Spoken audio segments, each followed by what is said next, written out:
प्रभु तूने मुझे दिया, इस आज्ञा को पूरी करो।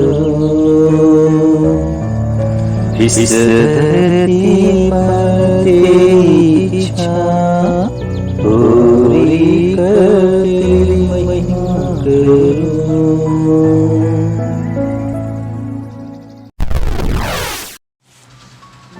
प्रभु की स्तुति हो, प्रभु का धन्यवाद हो आज के इस दिन और समय के लिए। Dear friends, brothers and sisters, आप सबको प्रभु यीशु मसीह के नाम में शालोम। आज का संदेश का अंश है निर्बलताओं पर जय या परीक्षाओं पर जय। तो इस निर्बलताओं पर जय और परीक्षाओं पर जय भी हम मनुष्यों के खुद के प्रयासों से संभव नहीं है, और ये जय भी प्रभु यीशु मसीह के द्वारा ही साध्य है। मैं इसी विषय में कुछ बताना चाह रहा हूँ और कुछ उसमें पढ़ रहा हूँ, कृपया करके ध्यान दीजिए। इब्रानियों की पत्री 2 अध्याय का 17 वचन और 18 वचन। इस कारण उसको चाहिए था कि सब बातों में अपने भाइयों के समान बने, जिससे वह उन बातों में जो परमेश्वर से संबंध रखती हैं एक दयालु और विश्वास योग्य महायाजक बने, ताकि लोगों के पापों के लिए प्रायश्चित करें। क्योंकि जब उसने परीक्षा की दशा में दुख उठाया, तो वह उनकी भी सहायता कर सकता है जिनकी परीक्षा होती है। और एक वचन इसी इब्रानियों के पत्र के 5वें अध्याय 8वां और 9वां वचन। पुत्र होने पर भी उसने दुख उठाकर आज्ञा माननी सीखी, और सिद्ध बनकर अपने सब आज्ञा मानने वालों के लिए सदा काल के लिए उद्धार का कारण हो गया। आमीन। तो ये है रहस्य। इसमें विषयों को मैं जिस रीति समझाऊं, मैं अपने समझ के अनुसार आप लोगों को मैं समझाना चाह रहा हूँ कि हम मनुष्य जो हैं निर्बलताओं में, परीक्षाओं में पढ़ने वाले लोग हैं। हम जिस दुनिया में रहते हैं या हमारा जो भौतिक देह है, ये इसका कारण होता है। हम जाने में अनजाने में किसी न किसी परीक्षाओं पढ़ते हैं और किसी निर्बलताओं के शिकार होते हैं।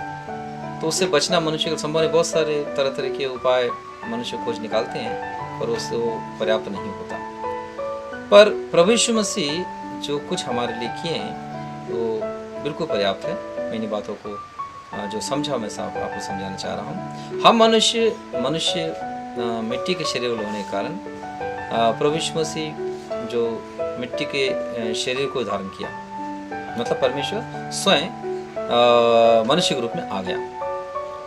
क्योंकि हमको निर्बलता छुड़ाना हो तो पहले उसी मार्ग से उसे गुजरना होगा। इसलिए प्रभु यीशु मसीह ने दुख उठाया, परीक्षा के दशा में उसने दुख उठाया, और उन सारी परीक्षाओं को जिसका हम फेस करते हैं शरीर में रहकर, संसार में जिन जिन परीक्षाओं को हम फेस करते हैं, जिन जिन निर्बलताओं के हम शिकार होते हैं, उन सारी परीक्षाओं में से प्रभु यीशु मसीह गुजरे, सारी निर्बलताओं को फेस किए। पर जहाँ जहाँ गिर जाते हैं थे, जहाँ पर हम परीक्षाओं का शिकार होते थे, उन्होंने विषय में प्रभु यीशु मसीह गुजरे, पर वो उन परीक्षाओं का शिकार न होने से बच गए और उन परीक्षाओं में वो ना गिरे, उन निर्बलताओं में ना गिरे, और खुद वो निर्बलताओं पर जय पाते हुए पार होते हुए, परीक्षाओं पर जय पाते पार होते हुए, और वो आज्ञा परमेश्वर पिता का आज्ञाकारी बने रहे। मतलब परमेश्वर पिता आगे से ना भटके। उद्देश्य क्या है? सही उद्देश्य क्या है? परमेश्वर पिता के आज्ञाकारी बने रहना। उससे जो गिर जाए, उससे जो भटक जाए, वो गिर गया, भटक गया। परमेश्वर जो जिंदगी हमारी ठहराई है, जो हमारे लिए डेफिनेशन हमारे मनुष्य जाति के लिए ठहराए हैं, उससे हम यदि भटक जाते हैं या पीछे हट जाते हैं, गिरते हैं, तो गिरना है, तो भटकना है। तो उससे प्रभु यीशु मसीह नहीं भटके, और वो आज्ञाकारी होकर सदा काल के लिए जो आज्ञा का पालन करने के लिए परमेश्वर पिता पास आए हैं, हमारे लिए सदा काल का वो महायाजक और सिद्ध करने वाला बन गया। तो मैं इसको जैसे समझा, मैं अपने समझ के अनुसार बताना चाह रहा हूँ कि जैसे मान लीजिए एक ऐसा रोड है जिस रोड में चलने से फिसलन है, और उस रोड में बहुत सारे गड्ढे हैं, और वो रोड ऐसा भी है जो जहाँ पर कट्टे धारदार पत्थर भी हैं, रोड में ही हैं, कांटे भी पड़े रहते हैं, और यहाँ तक कि जंगली जानवर भी उस रास्ते से गुजरते हैं, और रोड भी ठीक नहीं है, और रोड में जाना भी खतरा है। डाकू चोर लुटेरे भी उस रोड में, उस सड़कों में ताक मेरे बैठे रहते, फिर उस रास्ते से गुजरे, उन्हें लूटा जाए। और उस रोड में खंबे भी नहीं है, मतलब बिजली भी नहीं है। तो ऐसे समय में जो भी उधर जाते थे, कोई गड्ढों में गिरते थे, कोई पत्थरों से घायल होते थे, कोई चोर लुटेरे से पीड़ित होते थे, मतलब लुटते थे, और कांटों से चुभे जाते थे, और नाना प्रकार के जो भी प्रॉब्लम्स उनके होते थे और कठिनाइयों का शिकार होते थे, और गम्य स्थान तक सुरक्षित से नहीं पहुंच पाते थे। तो प्रभु यीशु मसीह ने क्या किया, उसी रास्ते में वो चल पड़ा।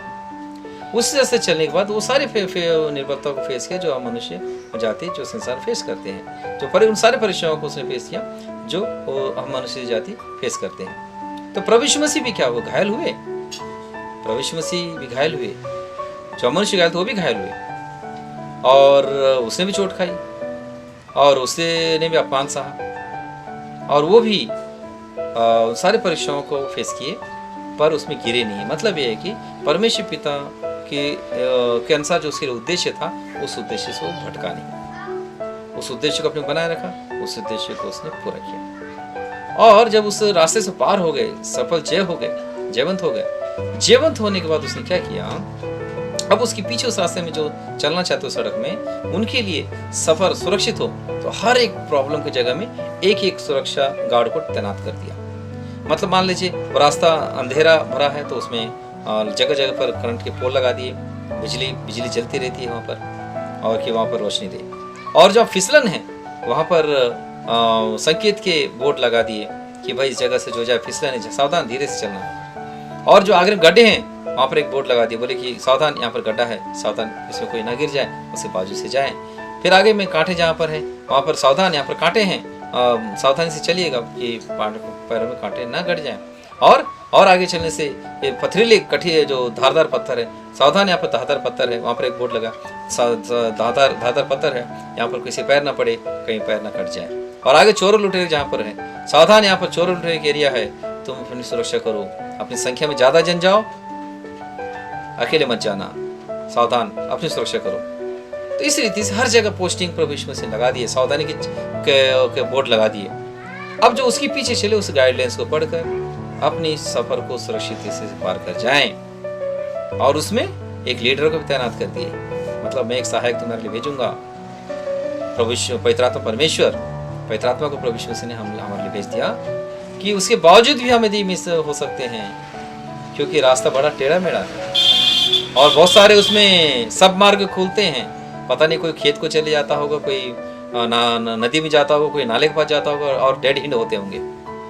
तो उन रास्तों में से कोई ना भटक जाए, इसलिए एक लीडर को पवित्र आत्मा परमेश्वर को हमारे लिए खड़ा करती है कि वो सीधा रास्ते में मुख्य मार्ग पर चलाएं, और किसी सब मार्ग में जाने ना दे, डेड हैंड में वाले मार्ग में ना जाने दे, और सीधा स्वर्ग के में जहाँ पर प्रभु यीशु मसीह पहुंचे पिता के पास, वहाँ तक हम भी पहुंच जाएं। तो dear friends, brothers and sisters, मैं इसे समझाऊँ, और मैं समझता हूँ मेरी समझ सही है, और आप लोग को भी इस एक्सप्लेन के द्वारा आप लोग समझ में आया होगा कि किस रीति से प्रभु यीशु मसीह हमारे लिए मनुष्य बनकर आए, और पहले वो खुद चले, वो खुद भी घायल हुए, खुद भी परेशान सहे।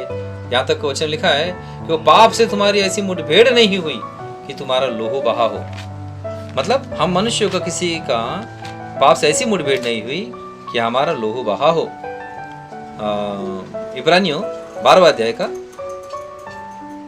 3 और 4 वचन। इसलिए इस पर ध्यान करो, जिसने अपने विरोध में पापियों का इतना विरोध सह लिया कि तुम निराश होकर साहस ना छोड़ दो। तुमने पाप से लड़ते हुए उससे ऐसी मुठभेड़ नहीं की कि तुम्हारा लोहू बहा हो। तो मतलब है कि लोहू प्रभु यीशु मसीह का बहा, और सक्सेस हुए, और सारे पोस्टिंग में सावधानी के चिन्हों को रख दिए कि जिसे हम पढ़कर सावधानी बरतें, और हमारे लिए सहायक भी पवित्र आत्मा को तैनात कर दिए कि हमें इस स्वर्गीय मार्ग में स्वर्ग तक पहुंचाने की में हमारी सहायता करें। आमीन। Dear friends, brothers and sisters, ये है निर्बलता को जय पाने तरीका। इसे प्रभु यीशु मसीह के नाम में बने रहें, पवित्र आत्मा पर आधारित रहें, अपनी समझ का सहारा ना लें, और पवित्र आत्मा जैसे गाइडेंस करता है वैसे चलें, और जो भी सावधानी के चिन्ह बाइबल में लिखे गए वो सावधानी बरतते हुए चलें कि स्वर्गीय सफर सुरक्षित हो। आमीन। प्रभु यीशु मसीह में आप सबको शालोम। तूने मुझे दिया इस आज्ञा को पूरी करो।